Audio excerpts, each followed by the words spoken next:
Hi everyone. So my name is Juniper.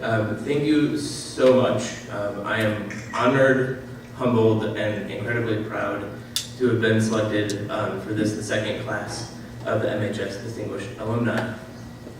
I want to say thank you in particular to everyone who has helped organize this event, and I'm really in awe of what you all have put on in the last couple of years.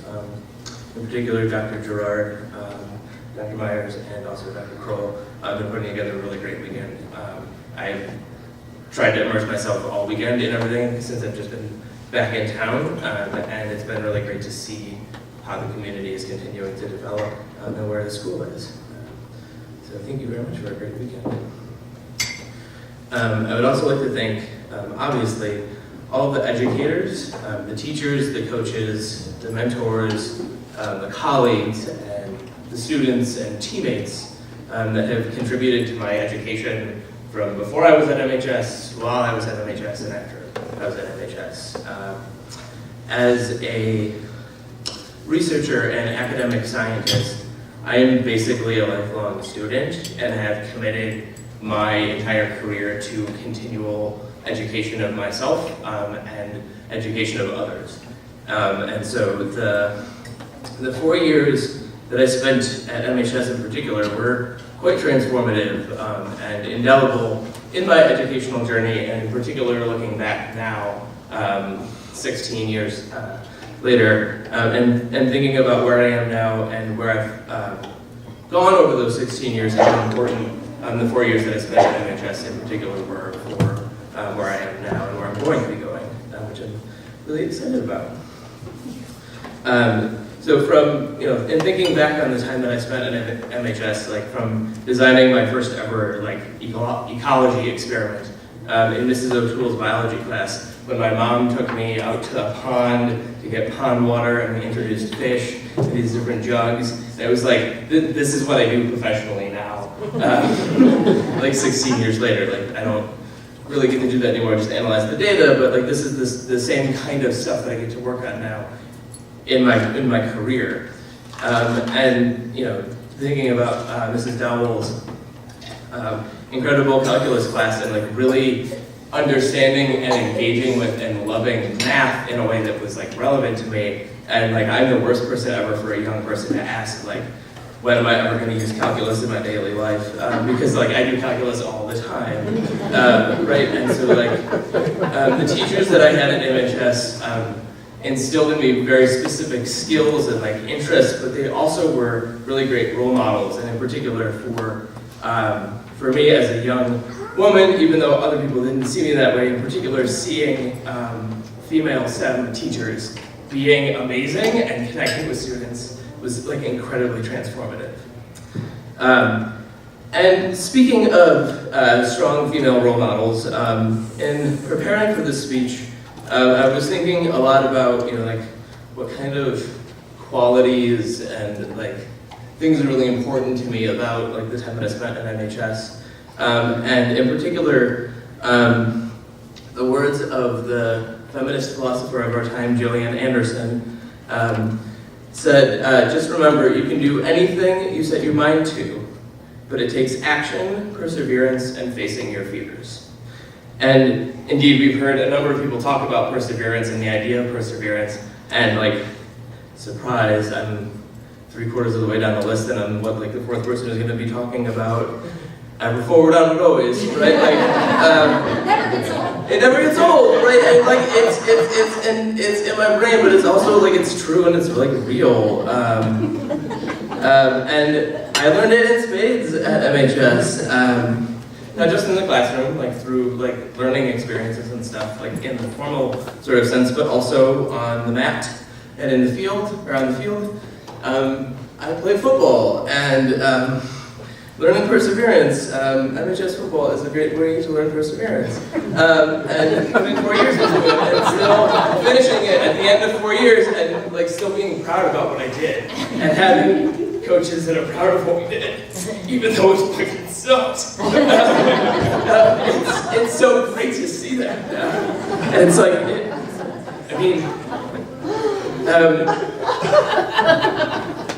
Yeah, so I feel like it's a shared experience. But like, obviously, it wasn't all bad. And you know, like wrestling in particular was a really important sport for me, and like learning to work through that and going from someone who my sophomore year won 2 matches to like qualifying for sectionals my senior year and like doing really well and like stepping up into a leadership role and really owning that and seeing like not just the way that my teammates supported me, but also the way that the educators who were coaches in their spare time supported me.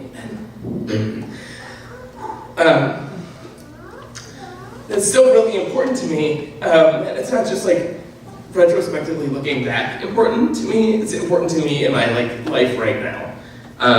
For those of you who don't know, I'm a skater on the Rose City Rollers.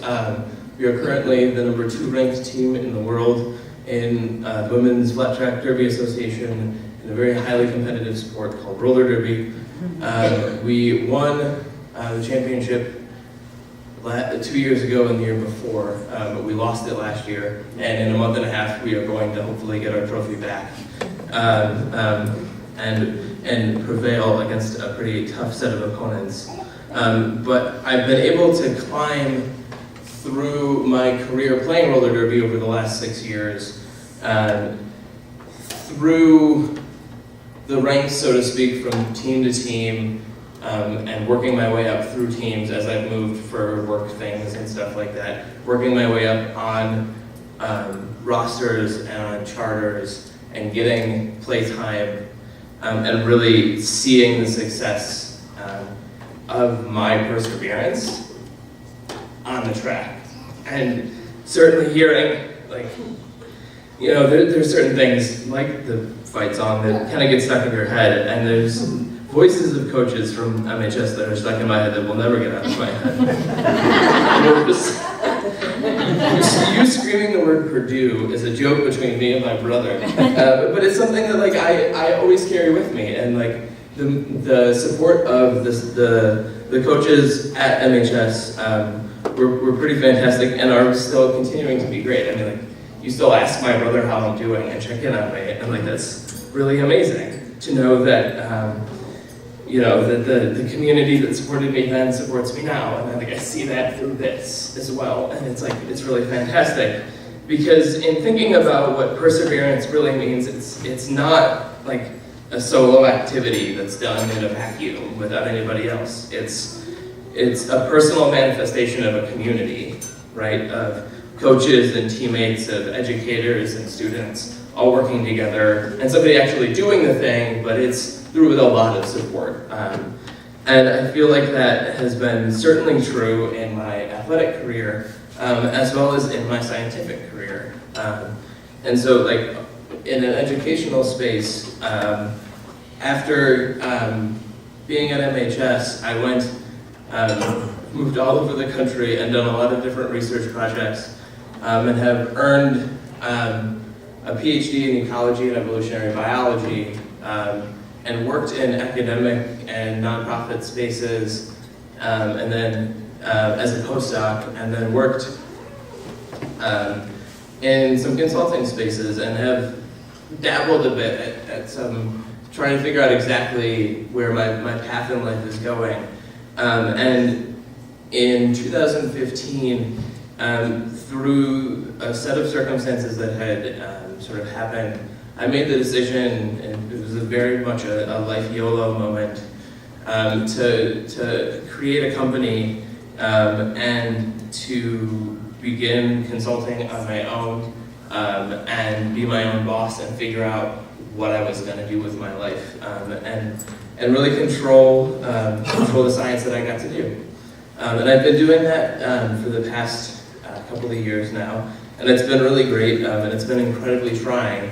But I've persevered through it, through the same sorts of sets of skills that I've learned playing sports and in school and learning. And I think the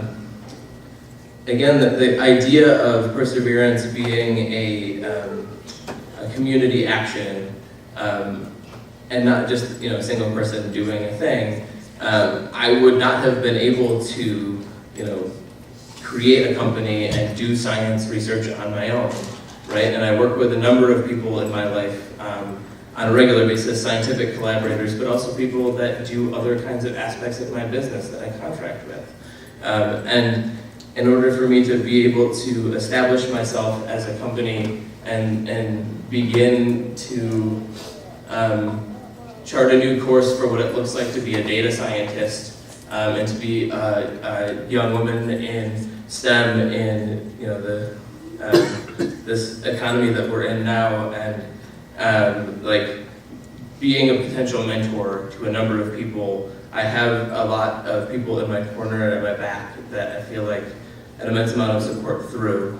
And one of the things out of this whole weekend that was just in particular amazing to see about how MHS has continued to develop its curriculum to meet those kinds of needs of students was today getting to go on the tour and seeing the incubator space for like small business development, and that being a program that's available for students. Because I went home and I looked at what their curriculum was, and half of that stuff I still don't know. And I've been doing this for 3 years, and I'm my own boss. I've been figuring it out on my own because there isn't this kind of formal education that's out there. And so it's really amazing to see that this group of people is really pushing the envelope forward to think about how to educate the students of today and the future, because I think the kinds of things that we experience and need are different than they were 20 years ago, and are going to be different than they are right now 20 years from now. And so I really want to applaud all of you who are here in the education space for continuing to develop that curriculum and challenging each other. And just again say thank you so much for the honor and for the pleasure for being here this weekend. It's been really great reconnecting with folks and seeing how the school has continued to challenge itself and support its students and colleagues over the last decade and a half. So thank you.